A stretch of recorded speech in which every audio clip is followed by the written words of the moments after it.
तो स्वागत है आपका टॉप क्लास ट्यूशन में। दोस्तों, आज ये क्लास मॉडर्न हिस्ट्री से भारतीय modern history Indian modern history का 86 नंबर से लेकर के और आपको 100 नंबर तक का क्वेश्चन इसमें होने वाला है। अगर इससे पहले आप लोग क्लास नहीं देखे हैं भारतीय इतिहास का मॉडर्न हिस्ट्री का, तो पिछला क्लास जा कर के देख लीजिए, ठीक है। और इस क्वेश्चन में आपको 86 नंबर से लेकर के 100 नंबर तक का क्वेश्चन होने वाला है। और ये प्रत्येक क्वेश्चन इम्पोर्टेंट क्वेश्चन है और कहीं ना कहीं ये पूछा गया किसी न किसी एग्जाम में। सारा का सारा क्वेश्चन वीवीआई क्वेश्चन है, तो आप लोग इस क्वेश्चन को ध्यानपूर्वक पढ़े और अपने कंपटीशन एग्जाम के लिए जीके जीएस को मजबूत कीजिए। देखिए, क्वेश्चन नंबर पहला क्या कह रहा है। अंग्रेजों द्वारा भारतीय भाषा में पहला समाचार पत्र कौन सा था? संवाद कौमुदी, बंगाल गजट, समाचार दर्पण या बंगदूत। इसका सही जवाब क्या हो जाएगा? समाचार दर्पण। क्या था? समाचार दर्पण। अंग्रेजों द्वारा भारतीय भाषा में पहला समाचार पत्र जो था क्या था? समाचार दर्पण था। ठीक है। क्वेश्चन नंबर 87 में देखते हैं, इसके बारे में कुछ चर्चा कर लेते हैं। देखिए क्या कह रहा है। 1818 में बंगाल भाषा में प्रकाशित हुआ था। बंगाली भाषा में, कौन भाषा में? बंगाली भाषा में प्रकाशित हुआ था समाचार दर्पण। ठीक है। और ये कब प्रकाशित हुआ था? 1818 ईस्वी में। समाचार दर्पण कब प्रकाशित हुआ था? ये बात का आप लोग को ध्यान रखना है। समाचार दर्पण कब प्रकाशित हुआ था? तो ये हुआ था 1818 ईस्वी में। ठीक है। और कौन भाषा में? बंगाली भाषा में। कौन भाषा में? बंगाली भाषा में। इस बात का भी ध्यानपूर्वक आप लोग को याद रखना है। ठीक है। क्वेश्चन नंबर देख लेते हैं। नेक्स्ट क्वेश्चन 87 नंबर का क्वेश्चन क्या कह रहा है। देखिए 87 नंबर का क्वेश्चन में है, वंदे भारतम गीत किसने लिखा था? रविंद्रनाथ टैगोर, बंकिम चंद्र चट्टोपाध्याय, अरविंद घोष, भारतेंदु हरिश्चंद्र। किसने लिखा था? कमेंट बॉक्स में जवाब दीजिए।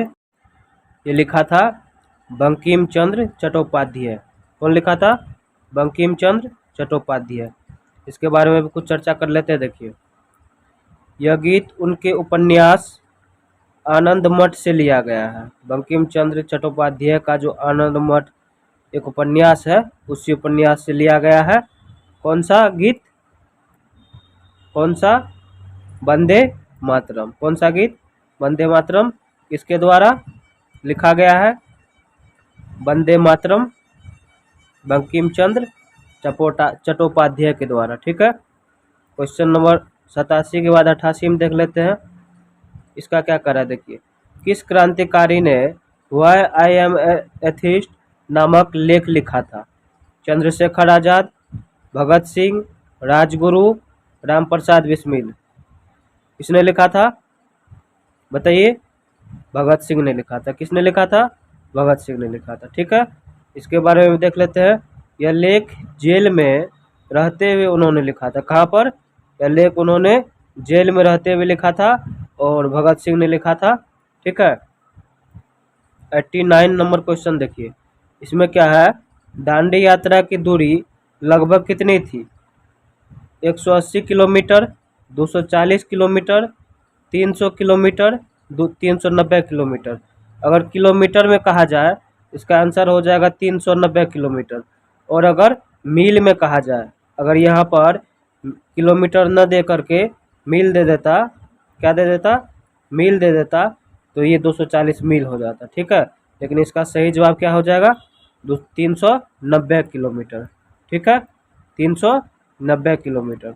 देखिए, साबरमती आश्रम से, कहाँ से? साबरमती आश्रम से दांडी तक की यात्रा 24 दिन में तय की गई थी। कितने दिन में? 24 दिन में तय की गई थी। और कितना दूरी था? 390 किलोमीटर। ठीक है। 390 किलोमीटर या 240 मील। 240 मील। ठीक है। देखिए, और इसमें अगर कह दिया जाए कि कितने महात्मा गांधी के साथ कितने कार्यकर्ता थे, तो 78 कार्यकर्ता थे। महात्मा गांधी के साथ 78 कार्यकर्ता थे। ठीक, नेक्स्ट क्वेश्चन देखिए, क्वेश्चन नंबर 90।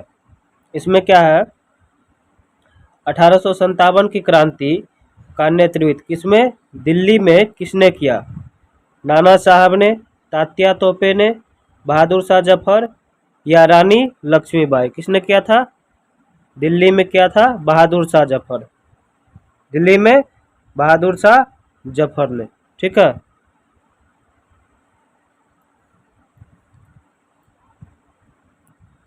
उन्हें क्रांतिकारियों ने दिल्ली का सम्राट घोषित किया था। किसको?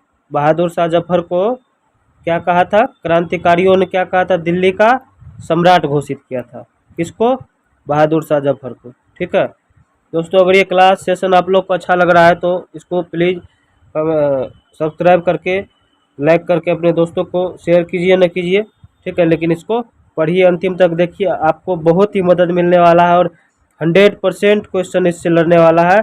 चाहे वो बीपीएससी एग्ज़ाम हो, चाहे वो बीपीएससी एग्ज़ाम हो, यूपीएससी का एग्ज़ाम हो, ठीक है, या आरआरबी का हो, रेलवे रिक्वायरमेंट बोर्ड का हो, या फिर एसएससी का हो, ठीक है, या बैंकिंग का हो। ठीक, किसी भी कंपटीशन एग्ज़ाम के लिए भारतीय आधुनिक इतिहास से बहुत ज़्यादा से ज़्यादा क्वेश्चन आता है। ये आप लोग रिकॉर्ड उठाकर देख लीजिए। ठीक है, सबसे ज़्यादा इसी टॉपिक से क्वेश्चन आता है, तो आप लोग इसको रट करके पूरा पी जाइए समझते हुए। ठीक है आपको बहुत फायदा मिलेगा इस क्वेश्चन से।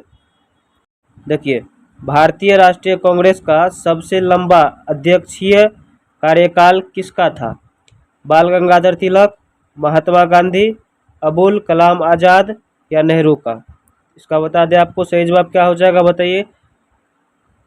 वीडियो को रोक करके आप लोग जवाब देने का कोशिश कीजिए। क्या हो जाएगा? सबसे ज़्यादा लंबा कार्यकाल था अबुल कलाम आज़ाद का। किसका? अबुल कलाम आज़ाद का। वे 1940 से 1946 तक लगातार कांग्रेस अध्यक्ष रहे। कब से कब तक? 1940 से 1940 टू 1946। कितना साल तक? 6 साल तक। कितना? 6 साल तक वो भारतीय राष्ट्रीय कांग्रेस का अध्यक्ष रहा और सबसे ज़्यादा लंबा समय तक रहा। कौन? अबुल कलाम आज़ाद। ठीक है, फॉरवर्ड ब्लॉक की स्थापना कब की गई? 1938, 1939, 1940, 1941 में। 1939 इसका जवाब हो जाएगा। और ये किसने किया था? ये किया था सुभाष चंद्र बोस के द्वारा किया गया था। ठीक है, जब ये कांग्रेस से अलग हुआ था। किससे? कांग्रेस से अलग होकर के फॉरवर्ड ब्लॉक की स्थापना की थी 1939 ईस्वी में। ठीक है, कब? 1939 ईस्वी में। 1935 का भारत सरकार अधिनियम किस सिद्धांत पर आधारित था? धार्मिक स्वतंत्रता, प्रांतीय स्वायत्तता, पूर्ण स्वतंत्रता, केंद्र शासित शासन? क्या था? प्रांतीय स्वायत्तता। ठीक है, देखिए, इस अधिनियम से राज्यों को सीमित अधिकार मिला था। कौन सा? राज्यों को सीमित अधिकार मिला था। कौन सा? प्रांतीय स्वायत्तता से। ठीक है, क्वेश्चन नंबर 94। इसमें 100 क्वेश्चन लास्ट होने वाला है, तो ये 94 नंबर का क्वेश्चन है। Hindustan socialist Republican association. देखिए, ये बार बार क्वेश्चन, ये क्वेश्चन बहुत ही वीवीआई क्वेश्चन है और ये क्वेश्चन बार बार एग्जाम में पूछा जाता है। हिंदुस्तान सोशलिस्ट रिपब्लिकन एसोसिएशन किसने बनाई थी? भगत सिंह ने, राम प्रसाद बिस्मिल ने, चंद्रशेखर आज़ाद ने या सभी ने? इसका सही जवाब हो जाएगा सभी ने। कौन कौन बनाया था? भगत सिंह भी बनाया था, राम प्रसाद बिस्मिल भी बनाया था, चंद्रशेखर आज़ाद भी बनाया था। ये तीनों मिलकर के बनाया था। कौन? Hindustan socialist Republican association party बनाया था। ठीक है, 1928 ईस्वी में बनाया था। ठीक, देखिए 95, सविनय अवज्ञा आंदोलन का मुख्य उद्देश्य क्या था? सविनय अवज्ञा आंदोलन का जो शुरुआत हुआ था उसका मुख्य उद्देश्य क्या था? क्या था, उसका मुख्य उद्देश्य क्या था, बताइए आप लोग कमेंट बॉक्स में बताइए। मुख्य उद्देश्य पूछ रहा है सविनय अवज्ञा आंदोलन का मुख्य उद्देश्य क्या था। अंग्रेजों को हटाना, करों का विरोध, कर मतलब टैक्स, नमक कानून तोड़ना, विदेशी वस्त्रों का बहिष्कार। क्या हो जाएगा, नमक कानून को तोड़ना, इसका सही जवाब। गांधी जी ने दांडी यात्रा के माध्यम से यह आंदोलन शुरू किया था। कौन यात्रा, दांडी यात्रा के माध्यम से यह आंदोलन शुरू किया था। ठीक है। किस अधिनियम के तहत भारत को डोमिनियन दर्जा दिया गया? 1919 अधिनियम, 1935 अधिनियम, 1947 भारतीय स्वतंत्रता अधिनियम, कोई नहीं। 1947 भारतीय स्वतंत्रता अधिनियम। इसमें क्या हुआ कि भारतीय डोमिनियन दर्जा दिया गया था। ठीक है, किस नियम के तहत, 1947 भारतीय स्वतंत्रता अधिनियम के तहत। ठीक है, इस नियम के तहत भारत और पाकिस्तान दो स्वतंत्र राष्ट्र बने थे। कौन कौन, भारत और पाकिस्तान दो स्वतंत्र राष्ट्र बने थे। सरफरोशी की तमन्ना अब हमारे दिल में है, यह किसका नारा था? चंद्रशेखर आजाद, अशफाक उल्लाह खान, रामप्रसाद बिस्मिल या भगत सिंह। सरफरोशी की तमन्ना अब हमारे दिल में है, ये किसका था कहना?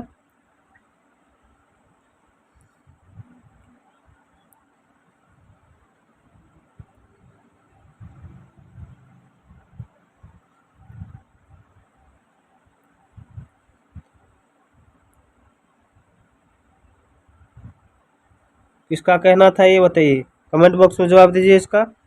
ये कहना किसका था? ये कहना था रामप्रसाद बिस्मिल का कहना था। किसका कहना था? रामप्रसाद बिस्मिल का कहना था। ठीक, देखिए नेक्स्ट क्वेश्चन देख लेते हैं। क्वेश्चन नंबर 98, भारत छोड़ो आंदोलन की शुरुआत कब हुई थी? 1939, 1941, 1940, 1941, 1942, 1943। भारत छोड़ो आंदोलन 1942 में शुरू हुई थी। ठीक, गांधी ने 8 अगस्त, कब, 8 अगस्त 1942 को मुंबई में करो या मरो का नारा देते हुए ये आंदोलन की शुरुआत की थी। कब, 8 अगस्त 1942 ईस्वी को। कहाँ पर, मुंबई में। कौन सा नारा दिया था, करो या मरो, किसने दिया था? गांधी जी ने। ये सभी बातों को ध्यान में रखते हुए आप लोग इसको ध्यान से लास्ट तक पढ़िए और प्रत्येक क्लास को आप लोग देखिए। बहुत ही क्लास 1 से लेकर के ये जो भी क्लास, जितना नंबर का भी क्लास है, इस क्लास तक में आपको 100 क्वेश्चन कंप्लीट करा दिया गया है। कौन सा, भारतीय आधुनिक इतिहास का। ये बहुत ही इम्पोर्टेंट क्लास हुआ है ये आप लोग के लिए, और प्रत्येक क्लास को जाकर के आप लोग ध्यान से देखिए और वीडियो को सब्सक्राइब और लाइक जरूर कीजिए। ठीक है, देखिए रोलेट एक्ट किस वर्ष लागू किया गया था? 1917 में, 1918 में, 1919 में, 1920 में। इसका सही जवाब हो जाएगा 1919 ईस्वी में। रोलेट एक्ट के बारे में आपको कई क्लास में हमने बता दिया है, इसमें ज़्यादा समय नहीं लेते हुए आगे बढ़ते हैं। यह कानून बिना मुकदमा चलाए किसी को भी बंदी बनाने की अनुमति देता था, जिसके विरोध में देश भर में आंदोलन हुआ था। ठीक है, देखिए ये लास्ट क्वेश्चन है। जालियांवाला बाग हत्याकांड किसके नेतृत्व में हुआ था? जनरल कर्जन के, general Dyer, general Mountbatten, general Neill के नेतृत्व में। तो जनरल डायर के नेतृत्व में हुआ था। और ये कहाँ पर हुआ था? अमृतसर में हुआ था। ये कब हुआ था? ये आप लोग को कमेंट बॉक्स में जवाब देना, ये कब हुआ था? जालियांवाला बाग हत्याकांड कब हुआ था? 19 कब हुआ था? ये आप लोग को कमेंट बॉक्स में जवाब देना है। अगर ये क्लास सेशन आप लोग को अच्छा लगा है तो हमारे चैनल को सब्सक्राइब करके लाइक कीजिए और अपने दोस्तों को शेयर कीजिए। फिर मिलते हैं अगले क्लास में नए टॉपिक के साथ। Thank you.